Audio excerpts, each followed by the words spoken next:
Scuf because it is too pricey, there is the option of either getting the Reiju or the Nacon. Now I've had the Nacon for about a month now, and I will do a review for you guys. I have the first video of me unboxing it, and I'll put that in the link below, but let's get into this video. Alright guys, so first off, the Nacon controller is this beautiful thing here. I'm sorry about the camera, I'm using my phone, so it's a little bit effed up. Now the first thing that you might notice is that it's got a cable. It does not come wireless. That is probably the only downfall about this controller. It just fell on the ground, but that's okay. The controller does not come wireless. There are paddles, there are 4 paddles on the back, not paddles, they are buttons. Now let me show you. Now on the back of the control you have 4 buttons here, going from M1 to M4. You can remap these buttons to how you see fit and how you play best. Whatever button that you want to use on each triangle, circle, X, jump, whatever, you can remap it with the software that comes with this. You just need to go to Google. I'll put that in the link down below. Go to Google and then download that software and you're good to go. So I will show you guys the best settings for this control, and I will tell you what I have noticed so far. Now the very first thing that you guys might notice is that look at where the analog sticks are placed. There's one on the top left and there's one on the right. It's not like your original PlayStation 4. This is more of an Xbox style. That is the main reason why I got this control. And the right analog stick is a bit longer, so it's actually a concave. Left one right there is domed. So what this does is that it gives you a little bit more precision on your aim stick. The longer it is, and because it's domed, that means it's just better precision. I personally do not like that. I wish it was kind of the same as the left one and just flat or sinks. I do not know the name of it, sorry, so I apologize on that. My personal preferences with this control, when I first got this control, I will not lie, I did not like it. I didn't like it at all because it's completely different to the PlayStation 4. If you're used to playing on the PlayStation 4, this control is going to be a pain. I'll tell you, it is like the hardest thing to learn. I'm still not 100% with this control. I'm about 90. Sometimes I can go really good. I play COD, as most of my subscribers know, so I will put in like little gameplays that you guys will see me doing with this control, and I will show you the settings after. So this control is 120% customizable. You can go into the software and you can customize it from left, right and center. It's got the remapping, it has vibration, it's got when the triggers actually kick in, so you can have it at 100% or you can have it halfway down. When you press it, that is when the trigger will be pressed. So that is the good thing about this control. Another downfall that I find, it's kind of too big. Like, it's kind of a brick on the top. It's really hard to press the L1 and R1. That was a bit hard to get used to. I found that a bother, but now that I've been playing with it for about a month, it doesn't really bother me anymore. Going back to the other control was a lot harder, just for little things. It does take a while to get used to this control, do not doubt that, and you will have frustration. You will be like, why did I buy this control when I could have gotten Scuf? So this control in New Zealand and Australia is about $180 for New Zealand. For Australian, it will be a little bit less because the dollar is higher, so you're probably looking at about $150 or $140 to $160. Now, should you buy the Nacon controller or a Scuf controller? Now, if you look at the price differences, a Scuf controller, if you're not in America and you get it imported into Australia and New Zealand, that is going to cost you roughly $250, and that is just for the default settings. If you were to customize it for further, you're looking at $300.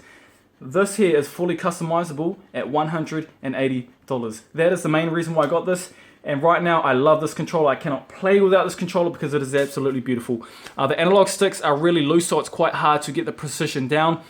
And the one major downfall with this control is that the settings that come on this control are out of whack. Nacon themselves haven't done proper settings. I don't know why, probably because this is a new control, so they're still trying to learn the best settings to go with the analog sensitivity and all of this jizz and jazz, but it is a pain. But that is the only downfall. If they had a proper setting for it, like the sensitivity, then I would 100% buy this over a Scuf controller. You are saving literally $80 to $120. If you're deciding whether to buy this control or a Scuf controller, I do recommend this controller. And that is, I'm not saying this just to get you to buy the control, because I don't get anything returned for you buying the control. I will put a link down in the description below to my blog about the settings that I use. Go and check it out. It has taken me a while to find these settings, and honestly it's a pain in the ass. So I'll put that in there for you guys because it's a lot easier when someone else has already gone through all the shit, so you don't have to. Now, I do recommend this control. I do not recommend Scuf. If you have the money for a Scuf, go Scuf all day. If you have the money to spend, go Scuf. do not buy this. But if you don't and you're on a tight budget like I am, this is absolutely beautiful for the price. I would buy this every single time. So we will jump into the settings, guys, and I will show you the settings that I use. This is my review. I love the control. Alright guys, so we are in the software for the Nacon Controller Revolution Pro. All you need to do is just press this little play button down the bottom right, and we have everything here. So you got your 4 profiles that this comes with. It comes with your 4 default profiles. You can see in the top right corner where it's got Waka 2.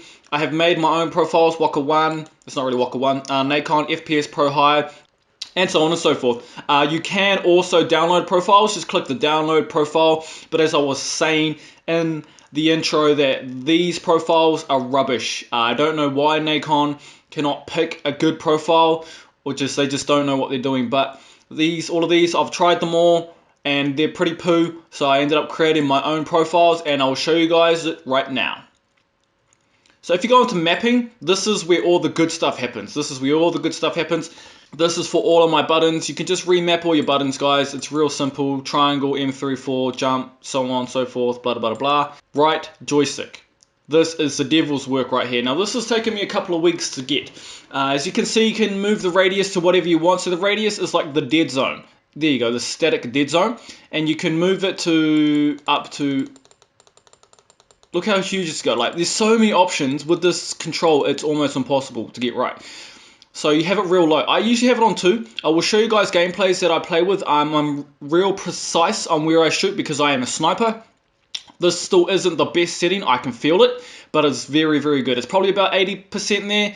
I do enjoy it, but it's not 100%. So here we got the 39, the small 39, medium 23, and the big 38. So these variables here are out of 100. You cannot move it out of 100, or else the PlayStation 4 will not pick it up, and it will just be like a random hardware whatever that has been connected to your PlayStation 4. But these are the best settings that I've found, guys. I use this all the time. 39, 23, 38. Make sure to put them in, try it out, and this is probably the best that you're going to find on YouTube. If you do end up finding better, please let me know in the comments, because I would like to try out different settings, as that would be absolutely awesome.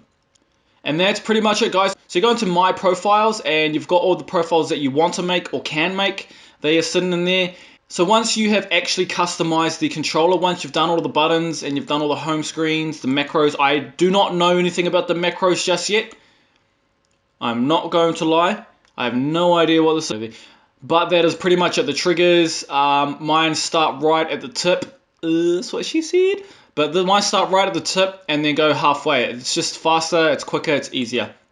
Once you have activated all of this, the backlight, rear shortcuts, the vibration, you go activate profiles. This will activate all of the 4 profiles. You can go into your second profile and then put this on something different. You can go into your first profile, put it on something different, so you can actually switch between your profiles, macros, again. This is Eisen, guys. Thank you very much for watching. These are the best settings that I have so far. I'll see you on the next video.